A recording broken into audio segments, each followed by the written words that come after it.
Assalamualaikum warahmatullahi wabarakatuh. Alhamdulillahirabbil alamin. Terima kasih Bapak Ibu kehadirannya di ruang presentasi kami ini. Kami dari Yayasan Zoka. Kebetulan hari ini kami akan mempresentasikan sebuah program, sebuah metode yang saat ini sangat menjadi tren perubahan atau pembinaan sumber daya manusia di Amerika dan kemudian berkembang ke berbagai negara termasuk Inggris dan akhirnya menuju Indonesia ya. Nah, teknik yang kami ingin persembahkan adalah namanya mindfulness atau dalam bahasa kami disebut dengan TMP atau Tauhid Mindfulness for Productivity. Nah, kami dari Yayasan Zoka, sebelum perlu kami jelaskan dulu. Yayasan kami bergerak di pembinaan sumber daya manusia dan pembinaan du'afa. Dan target kami adalah membangun Indonesia melalui visi dan berpikir dalam bingkai tauhid. Kami yakin sekali bahwa hidup ini akan penuh berdaya, akan kita jalani dengan penuh berdaya bila kita meyakini Allah bersama kita. Sehingga hampir semua produk kami, program-program kami dalam mencari dana, kami tidak suka dengan minta-minta, tapi kami mengadakan event, pelatihan-pelatihan yang kami masukkan nilai ketauhidan di dalamnya. Jadi mungkin Bapak Ibu bisa lihat kegiatan kami di Zokah dari mulai pelatihan NLP, hipnoterapi, dan semuanya basisnya adalah tauhid. Karena kami yakin di berbagai macam ilmu apapun, itu semuanya akan mengkerucut menjadi satu ide. Idenya adalah membawa Allah dalam kehidupan. Artinya produk-produk yang kami kembangkan saat ini, walaupun terlihat sama secara kasat mata, secara iklan galak, tapi selalu di dalamnya ada nilai-nilai ketauhidan. Kami pun mengembangkan teknik Neuro-Linguistic Programming NLP yang basisnya adalah perilaku para sahabat, para rasul dan sahabat, termasuk membawa Allah dalam kehidupan. Begitu juga di dalam konsep mindfulness saat ini. Nah, Bapak Ibu, kalau kita baca koran, baca berita-berita di internet, dan berbagai macam literatur yang ada ya, saat ini banyak perusahaan di Amerika sangat gandrung pada suatu teknik atau metode yang namanya mindfulness. Setelah sekian lama produk-produk pengembangan diri berkembang, di masa COVID ini, teori mindfulness kembali terangkat. Itu karena dulu juga pernah terangkat, dan kali ini sangat terangkat. Dipelopori oleh Google yang merubah konsep pembinaan sumber daya manusia dan menjadikan mindfulness sebagai budaya kerja. Jadi mereka menggunakan ini bahkan sebelum rapat dan sebagainya menggunakan teknik mindfulness untuk peningkatan kinerja. Kemudian diikuti oleh Apple, Nike, SBO, bahkan perusahaan konsultan manajemen McKinsey Company menggunakan metode yang sama dan akhirnya diikuti oleh pada perusahaan-perusahaan bagus yang termasuk dalam Fortune 500. Dan hari ini di Indonesia sudah masuk metode-metode ini. Ya, nah, kami melengkapi metode ini dengan memasukkan nilai ketauhidan ke dalamnya. Mengapa? Karena banyak sekali metode-metode yang berkembang saat ini basisnya adalah kalau nggak agama Hindu, agama Buddha. Dan yang perlu kami bangun kembali, mengapa kami membuat TMP atau Tauhid Mindfulness for Productivity ini, karena semua teknik yang ada mengacu pada hebatnya manusia. Pada hebatnya, bagusnya pemikiran manusia, melupakan satu hal, yaitu apa? Allah yang menciptakan semua ini. Allah menciptakan ujian bagi kita, dan Allah juga menciptakan diri kita. Gitu. Jadi tahu bagaimana chaosnya kita, dan tahu bagaimana khususnya kita. Oleh karena itu berinteraksi atau membawa Allah di dalam kehidupan kita harusnya menjadi sumber daya terbaik. Kenapa kami bilang harusnya? Karena ada sebagian orang menggunakan dengan cara yang salah, akibatnya mengatakan itu tidak berhasil. Tapi sebenarnya dalam menerapkan mindfulness ya, kita sebenarnya agak gampang gitu, agak tidak punya referensi ketika kita melihat hanya sebagai manusia. Karena manusia ini mau tidak mau makhluk yang lemah bila tidak ada Allah bersamanya. Nah, kami kembali akan mengembangkan ini.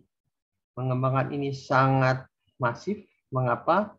Karena di balik kegiatan TMP ini, sosial TMP, kami juga ingin mencegah masyarakat Hindu, masyarakat Indonesia ini terpengaruh oleh nilai yang ada, terutama masyarakat Muslim ya, gitu. Terpengaruh oleh nilai yang ada karena ditakutkan ini menjadi pintu masuk keyakinan tertentu di dalam kegiatan. Oleh karena itu, khususnya TMP ini memang khususnya lebih ke Muslim. Gitu. Mereka yang meyakini adanya Allah, gitu. Mereka yang meyakini bahwa dengan Allah hidup kita lebih baik, maka diarahkan ke sana. Jadi agar kita menjadi opsi sekaligus juga kita bisa berprofesi sebagai trainer, facilitator, serta membuat perubahan di muka bumi, terutama di Indonesia ini. Oke, itu tentang TMP. Nah, sekarang kita bicara dulu tentang kajiannya. So, menurut Harvard University, kajian Harvard, manusia itu ternyata ketika melakukan sesuatu, hampir 47% di keseharian kita kehilangan kesadaran. Jadi sering sekali kita melakukan sesuatu otomatis saja tanpa menyadari apa yang kita lakukan. Saking sudah rutinitas kegiatan, sering sekali kita lupa bahwa itu ada sebuah kegiatan yang kita perlu lakukan dengan sadar. Bahkan sering sekali ditemukan, terutama di umat Islam, sholatnya pun tidak sadar sudah sholat. Bahkan sering sekali katakan, tadi udah Isya belum ya? Udah Asar belum ya? Udah Zuhur belum ya? Bayangkan sebuah pertemuan yang dengan sang zat yang maha kuat, zat yang maha pemberi solusi hidup kita, kita lupa kita telah ketemu dia apa belum. Artinya, kita hidup dalam kondisi tidak menyadari apa yang dilakukan.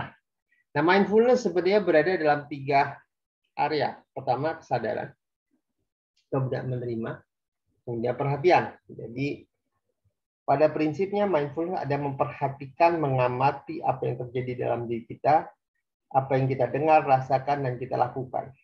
Dan kita melakukannya menyadari kita sedang melakukan sesuatu. Itu berhubungan dengan kesadaran, berhubungan dengan apa yang terjadi, hanya berterima karena kita hanya observer, dan perhatikan apa yang terjadi. Just watch and see. Itu gayanya mindfulness. Jadi mindfulness itu dalam konteks mindfulness adalah just watch and see, put yourself as an observer. Jadi menaruh posisi kita sebagai pengamat. Dengan cara ini kita menghindari overthinking, orang nyebutnya overthinking ya. Kita menghindari data-data yang tidak produktif yang perlu kita pikirkan. Maka kita membiarkan diri kita terlibat hanyut sambil menjadi pengamat dengan penuh kesadaran, mendengar, merasakan, dan melakukan apa yang kita lakukan. Dan ini tentang mindfulness. So, acceptance, menerima, menyadari, dan memperhatikan apa saja yang terjadi. Itulah konsep mindfulness. Nah, mengapa konsep ini terjadi? Nah, ada istilah rampok kesadaran. Ya, kita sering sekali dalam hidup ini kerampok pikiran kita. Kita lagi santai, kita mikirin masa lalu kita, kesalahan masa lalu kita, gitu.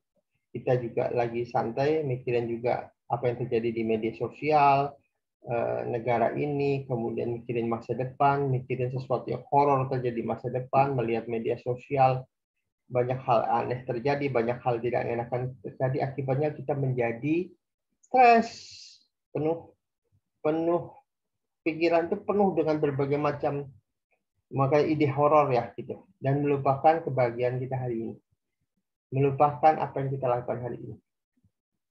Dan dalam mindfulness kita seperti bisa meliburkan diri dari semua keberisikan, rilekskan pikiran kita, memastikan kita berada dalam kondisi nyaman, santai, tenang sambil memperhatikan apa yang terjadi, apa yang kita lakukan, apa yang kita rasakan, apa yang kita dengarkan. Inilah kondisi rileks manusia, jadi kita tidak terlalu terpengaruh oleh kondisi kirasah gusuh di luar, bahkan kita cenderung rileks, cenderung menyadari apa yang terjadi dengan penuh kedewasaan memikirkan apapun. Bukankah sesuatu itu sering sekali menjadi horor kalau kita tidak tahu? Tapi begitu tahu, begitu menyadari, kita menjadi lebih santai dan rileks. Dan itu tentang relaksasi pikiran. Jadi kita libur sesaat untuk mengambil jarak pada diri kita. Just watch and see. Dan inilah konsep mindfulness. Jadi konsep mindfulness tentu perlu latihan ya.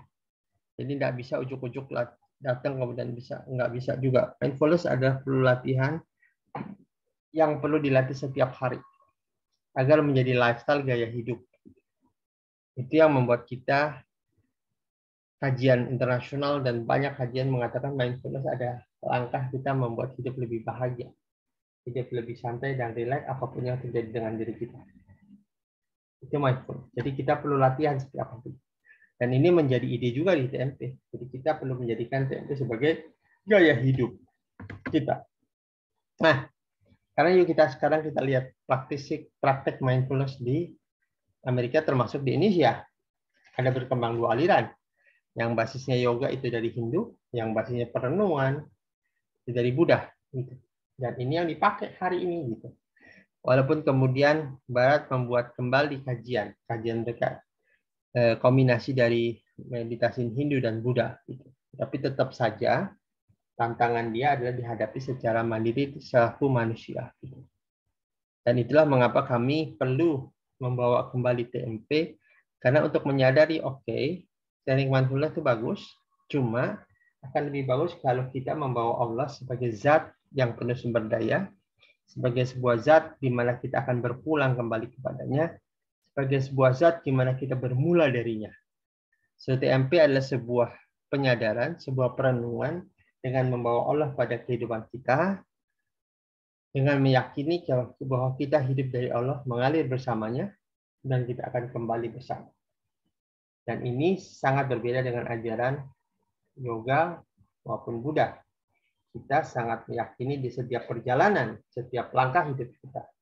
Detik demi detik Allah hadir, Allah melihat dan mendengar kita, termasuk juga kita bisa memperhatikan atau menyadari Allah itu hadir di dalam hidup kita. Nah, TMP itu sebenarnya tentang zikir. Jadi kalau kita bicara TMP, kita bicara tauhid, mindfulness, kita tarik nafas, menyadari Allah hadir, menyadari Allah memperhatikan kita, dan kita memperhatikan adanya Allah di dalam hidup kita. Tentu pakai bernafas. Mengapa nafas? Ya karena nafas ini akan membuat perubahan pikiran. Nafas ini membantu kita rileks ya. Kalau Bapak Ibu lihat nafasnya bayi, nafas itu yang rileks. Kalau Bapak Ibu lihat lagi stres kita, maka nafas kita berubah dan nafas dada. Jadi kita akan atur nafas kita agar membantu pikiran kita lebih efektif memahami kejadian yang itu, memahami apa yang terjadi saat ini dan apa yang kita rasakan saat ini, dan apapun yang kita akan lakukan ke depan, kita lakukan dengan penuh yakinan Allah bersama kita. So, dengan kata lain, TMP adalah tentang ihsan. Ihsan itu kita beribadah dengan meyakini kita bisa melihat Allah. Kalau Allah nggak ada, kita yakinlah Allah melihat kita. Jadi ini sebenarnya dua langkah, dua ide. Allah, kita melihat Allah, dan Allah melihat kita. Jadi seperti halnya kita dalam kehidupan sehari-hari kalau diawasi, Allah melihat kita loh. Setiap baju yang kita pakai, setiap pikiran yang terlintas, setiap apapun yang ada di dalam hidup kita, kita akan diperhatikan Allah. Sebagaimana disebutkan di dalam surat Ali Imran 190 sampai 191. Dan di sini kan kita lihat kita mengingat Allah sambil duduk, berdiri, berbaring. Nah, itu sebenarnya itu mindfulness begitu sebenarnya. TMP begitu. Kita duduk berbaring. Bahkan kita membawa program ihsan kita di dalam makan sehari-hari. Karena sering sekali orang yang gemuk berlebihan itu karena makannya berlebih. Mengapa makan berlebih? Karena dia makan tidak mindfulness. Ada sinyal kenyang sudah ada, tapi dia terus makan. Gitu. Ada internal katakan stop, tapi dia terus makan. Gitu. Kalau kita makan menghadirkan Allah di dalam hidup kita, kita lebih bersyukur, lebih khusyuk, dan kita akan mengunyah makanan penuh dengan rasa khusyuk dan syukur. Kita tidak bergumam, kita tidak makan, tidak ngomong sambil makan, tapi menikmati setiap gigitan. Dan itu bisa membuat tubuh juga langsing, selain juga bonus mindfulness di dalam dirinya. So, di dalam TMP, kita akan berlatih mindfulness secara duduk maupun berdiri. Menyadari kaki kita yang melangkah dari waktu ke waktu, menyadari bahwa kaki kita bisa saja berhenti melangkah dan dipanggil Allah saat itu. Jadi menyadari setiap langkah kita itu adalah ada Allah di situ. Menyadari juga bahwa Allah hadir di setiap napas yang kita hirup, setiap gerakan yang kita lakukan. Itulah tentang tauhid mindfulness. Dengan cara itu bukan membuat hidup jadi stres, tapi membuat hidup jadi penuh sumber daya. Dan itu yang mau kita lakukan, yang mau kita angkat. So, Bapak Ibu, kami mengajak Bapak Ibu terlibat di dalam kegiatan tauhid mindfulness. Dan kami saat ini membutuhkan banyak fasilitator yang akan mengajak menjadi profesional, sekaligus juga mengembangkan teknik mindfulness ini menjadi suatu tren. Kita perlu counter mindfulness, program mindfulness yang berbasis agama Buddha dan Hindu. Dan kita perlu bawa itu sebagai sebuah pembelajaran sekaligus menghadirkan produk berkualitas. Kita akan perkenalkan pada dunia bahwa menyadari Allah hadir itu ada sebuah kekuatan, bukan menjadi sebuah beban. Nah, bagaimana apa yang kita lakukan? Pertama, pahami bahwa kami sedang akan menjadi fasilitator untuk bisa menjadi atau melayani pasar korporat maupun pasar publik. Ya, hari ini sebenarnya sudah banyak kegiatan publik ya dijual antara 1 sampai 1,5 juta untuk satu kali pertemuan. Sementara di mindfulness TMP terutama ada 12 metode yang bisa kita kembangin gitu. Dan 12 metode ini menjadi sebuah modul-modul yang akan berikan baik sekaligus maupun secara perlahan. So, apa yang akan kita lakukan? Pertama, Bapak Ibu yang tertarik menjadi profesional melayani pasar korporat dan publik bisa ikut berlatih bersama kami. Nanti setelah berlatih, kemudian Bapak Ibu diberi tugas. Tugasnya adalah mensosialisasikan ilmu mindfulness dalam sebuah bentuk pelatihan. Sambil boleh mencari dana untuk itu. Kemudian baru setelah itu kita ujian. Nah, ujian masih belum clear siapa mitra kita. Kita ada satu Indo-British Certification, jadi sertifikasi dari komunitas orang Indonesia dan British, atau dari salah satu tim sebuah masjid. Karena harapan kami, kami bisa mengajak para peserta ini selain mencetak veteran juga mengajak untuk mengurung dunia corporate dengan pelatihan TMPA. Mengurung artinya menjadikan kita salah satu atau satu-satunya bahkan sebuah lembaga mindfulness untuk melatih para profesional kita di luar termasuk masyarakat secara umum. So, inilah langkah kita. Jadi pastikan kehadiran kita ada menjadi hadiah bagi lingkungan kita. Jadilah hadiah bagi lingkungan kita, karena kalau kitanya bagus, kitanya berinteraksi lebih bagus, menyadari kehadiran Allah di setiap langkah, kita menjadi lebih sadar dan kita banyak melakukan kebaikan, dan kebaikan ini bermanfaat bagi lingkungan kita. So, kami ngajak Bapak Ibu ikuti kegiatan menjadi facilitator Tauhid Mindfulness for Productivity yang akan diadakan tanggal 18 Desember 2021. Silahkan infak ke Bank DKI ataupun Bank Syariah Mandiri, dan bisa konfirmasikan nomor di bawah, nomor di bawah melalui WA ya. Jadi kita akan bareng bersama menjadikan diri kita profesional, karena di dalam pengembangan mindfulness ini khusus di Zoka kami mengembangkan dua metode. Metode pertama adalah seperti ini, TMP. Metode kedua murni untuk sosial dengan mengaplikasikan TMP untuk kegiatan sholat. Jadi sholat in mindfulness for empowerment ataupun disebut dengan movement. Target kami adalah agar manusia ini di Indonesia, terutama muslimnya, Banyak memanggil Allah setiap hari, setiap detik, setiap waktu ya, agar kita menjadi lebih berdaya hadapi apapun tantangan hidup kita. So, sampai bertemu tanggal 18 Desember 2021. Kita akan berlatih dari jam 8 sampai jam 5. Dan kita akan belajar 12 metode TMP, gitu, serta berbagai macam teori. Dan nanti Bapak Ibu juga akan mengajarkan 12 metode TMP ini pada Bapak. Berharap Bapak Ibu terlibat, karena kegiatan ini kegiatan yang kami adakan secara offline. Dan untuk berikutnya, kami menugaskan mereka, para alumni ini nanti akan mengajarkan mereka berikutnya. Jadi teman-teman, Bapak Ibu bisa ngambil pendapatan dari situ.